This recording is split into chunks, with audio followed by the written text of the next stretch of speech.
Brenda Hodges Howell, and I'm 37. My name is Maddie Barnett. I'm 17. My name is Rosetta Lee, and I am 41 years old. I'm Izzy Obi, and I'm 17. My name is Emma Shaw, and I'm 18 years old. I'm Jay Walters, and I'm 17 years old.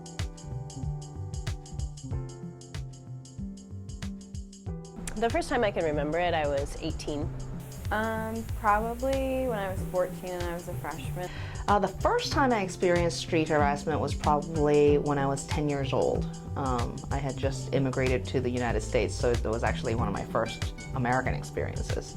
When I first experienced street harassment, I think I was 13. The first time I was street harassed was probably the first time I started taking the bus. So probably when I was like 13. 13, so freshman in high school.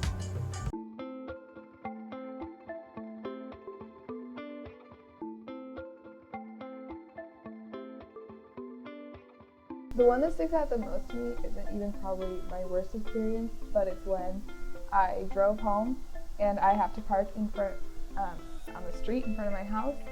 And so it's about 15 feet from the street to the gate. And some neighbor had their friends over, and when I got out of the car, they were waiting there and all started yelling, "Hey baby, what's up?" at me in the 15-foot walk from my car to my house. I think I was a sophomore.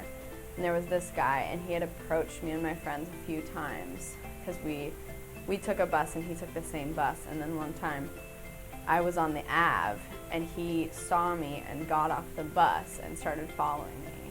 And that was really creepy. And then luckily I never saw him again after that experience, and I just ran away and took a different bus. I was walking with my backpack on a street in Paris, and I was with a friend of mine, and she and I were walking along, and we walked by all these stairs that led up to a building, and there were people sitting on the stairs eating their lunch, and I wasn't really paying attention until I felt a hand grab my butt, and I just felt like a cartoon, no, jumped up, and it was so surprising. And I turned around, and it was a street entertainer, like a street clown, and then all the people that were sitting eating their lunch on the stairs erupted in laughter.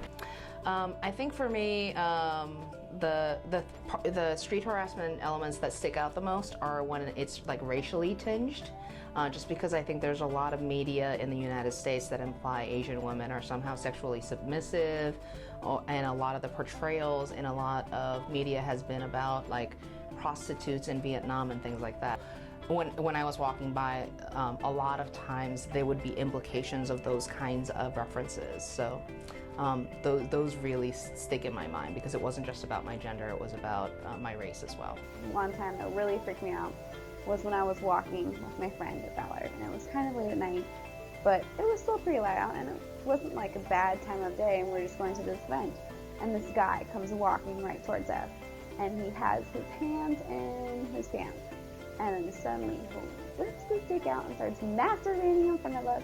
And I was just like, what is going on right now? This is not okay. I don't want to see all your freaking stuff and everything. And I don't know, he was really inappropriate. And it really kind of traumatized me that somebody would just completely do something that's really personal in front of me and think that it's cool to look at me and act like I'm some pornography object. A guy, while I was walking home, pulled up in a car. There was other guys in the car, and he leaned out the window. I was like, "Do you believe in love at first sight?" I was like, "I believe in my boyfriend." He's an imaginary boyfriend, but still, I believe in my boyfriend. And he goes, "Well, you don't need a boyfriend, you need a man friend. How about you let me drive you somewhere?" And it was unsettling because I didn't want to get in the car. It made me feel really humiliated and wish that I could just not be a girl. Yeah. I think just uncomfortable and not really scared, but just very cautious when I go outside. that something is probably going to happen, and I always have to be aware. Street harassment makes me feel really unsafe in the world that we live in today. Sometimes I just don't want to leave the house because just going outside, going down the street, you don't know what's going to happen. You don't know how, if you're going to be safe, or going to school someday is going to turn into this big event where you might have to call the police or go get help or defend yourself or run for your life. You never know, as a girl in this world, what walking out of your house is going to entail. For me, a lot of the feelings that I used to have when I felt less empowered and vulnerable was I felt scared or confused or unsure about my safety in any given setting. I think after I went through a lot of steps to empower myself and recognize that it's not my fault, right? I think street harassment, when it's overt, it gets me angry more than anything else.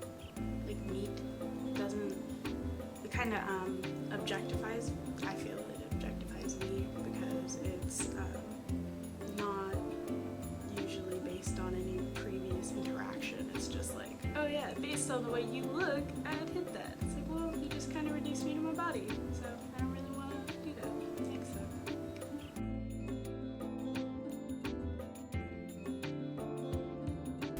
Like I always have my headphones in when I'm like downtown or anything alone, and I try not to go out at night by myself. And sometimes like people drive me to my car or something, or like drive me home because I don't want to walk alone at night. And I try to be with people, and I don't know if I think those are probably subconscious decisions because I know that I'm probably going to get targeted. I've definitely been a lot more scared to dress in the summer wearing shorts. I mean, they're just legs, but apparently to some people that's an invitation. And also I wear headphones a lot more now, and I don't like to look at people sometimes depending on where I am and the environment that I'm in outside. And also I think I just mistrust people now more, and I feel like that's really bad. So I tend to be a really open person. I love making eye contact with people and smiling and saying hello and good day, and I think to a certain degree when I find that certain routes that I walk have instances where I get unwanted male attention, sadly I don't get to be my authentic self. I walk with a very stoic face. I usually am plugged in, and sometimes I don't even have music on. I just want to signal this, like I'm not listening, right? There are times when, if I feel like I'm in a relatively public setting, I'll respond to it pretty straightforwardly, let's just say. I've changed the route to my bus stop a couple times. I used to go a faster way, but that was kind of in a more off-street type of way, and I got harassed there a few times, so I decided to go the more public way. I don't go out by myself, especially at night, and I feel like I'm more, like when I'm out and about, I'm not just like walking. I have to be constantly like, oh, what's around me, who's that, what are they doing?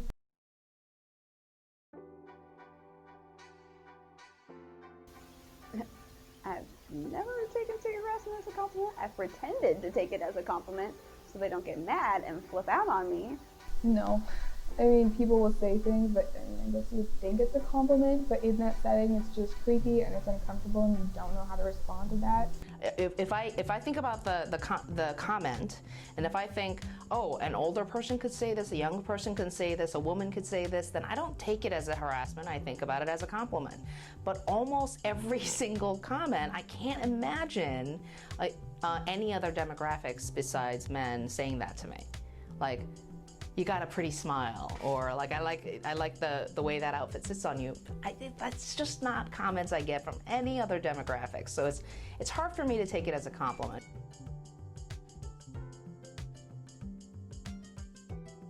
I think a lot of it is the power dynamic of our society. Guys feel like they have to be like powerful, and I think that they think a way to express that is by showing that they're not afraid. Like they'll just go up to a girl and start talking to her, or like shout things.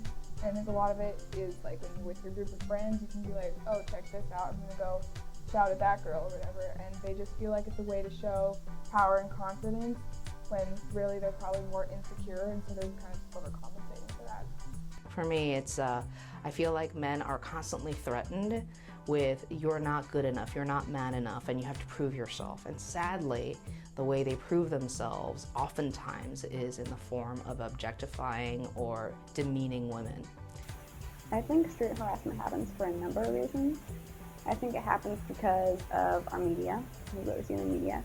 I think it happens because of the sexism in our society and so much power that we give a lot of guys, that they believe that they have all this power, that they aren't going to have consequences of misusing their power. And I think also a big issue is that guys don't stick up for girls when they're being street harassed. There's a sense of entitlement. That whole, I see it, I want it, I can have it, even if it's another person. And it makes them feel like they have a right to hit on us or harass us or, get angry when they're turned down.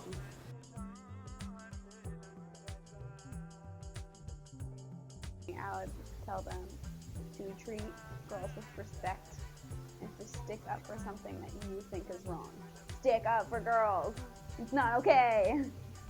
If you hit on somebody and you haven't intended to disrespect them, but you have disrespected them, just kind of take it, and you have no right to get angry when you're the one who disrespected them. Maybe it wasn't on purpose, but at the same time, if they call you on it, just accept it and move on.